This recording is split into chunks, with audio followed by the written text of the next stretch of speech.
एक व्यक्ति आपके पास क्यों आता है? उसके पूरे 3 कारण हैं। पहला भाव, अभाव और प्रभाव के कारण। नमस्कार दोस्तों, आप सभी का मैं स्वागत करती हूं अपने YouTube चैनल डिजिटल काजल में। मेरा नाम है काजल। तो चलिए शुरुआत करते हैं आज का ये वीडियो। और आज के इस वीडियो में मैं आपको सुनाने वाली हूं एक कहानी, एक बुजुर्ग की। एक बार की बात है, एक प्लेटफॉर्म पर एक बुजुर्ग बैठे रहते हैं, कुछ पढ़ते रहते हैं। तभी वहां पर एक न्यूली वेडेड कपल आते हैं और वो जो कपल्स रहते हैं कुछ अपनी बात करते रहते हैं कि अरे अच्छा हुआ हम लोग बहुत जल्दी पहुंच कर आ गए, नहीं तो लेट हो जाता और अभी तो ट्रेन भी नहीं आई है। तभी उसे याद आता है, उसके पति को याद आता है कि उसे पानी लेना है। तो वो जाता है, बॉटल का पानी लेता है और देखता है कि जगह कहाँ पर खाली है। तो बुजुर्ग के बगल में थोड़ी सी जगह खाली रहती है। वो व्यक्ति जाता है, वहां पर बैठ जाता है। तभी वो जो व्यक्ति रहता है ना, उसको अपना ज्ञान बांटने का बहुत शौक रहता है, अपनी शेखी बखारने का उसे बहुत शौक रहता है। तो पूछता है कि अंकल आप पढ़ क्या रहे? तो वो बुजुर्ग कहते हैं कि बेटा रामायण पढ़ रहा हूँ।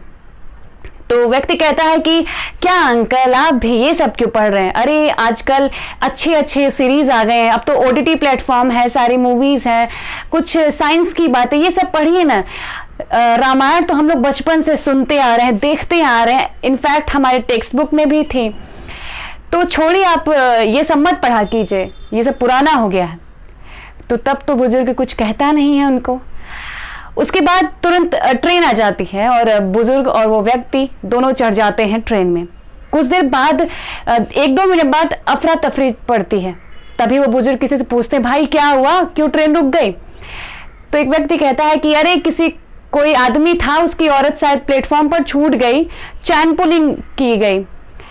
तभी वो व्यक्ति अपनी पत्नी के साथ ट्रेन पर चढ़ जाता है और बुजुर्ग उससे कहता है कि बेटा अब मैं तुम्हें कुछ ज्ञान देना चाहता हूं।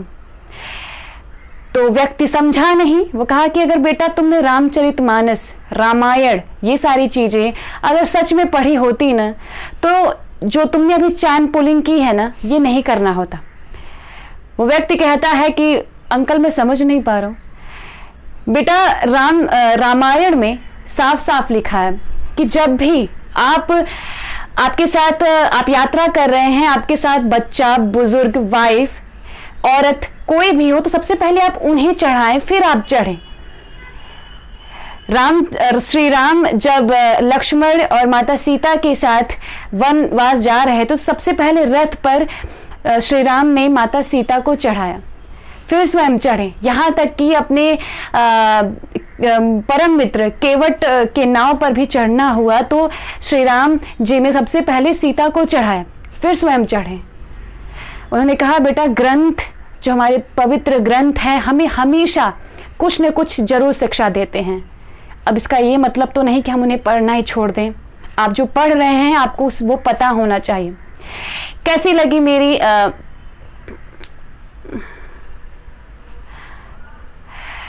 इस कहानी से हमें यह शिक्षा मिलती है कि दोस्तों जो हमारे पवित्र ग्रंथ हैं उन्हें हमें सदैव पढ़ना चाहिए, क्योंकि यही ग्रंथ हमारे जीवन का आधार है।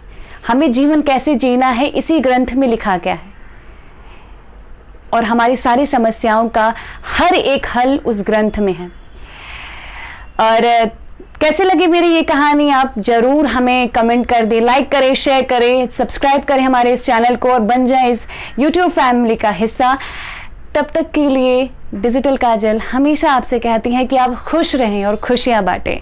सदैव आपसे बढ़कर कोई भी नहीं है। शुक्रिया।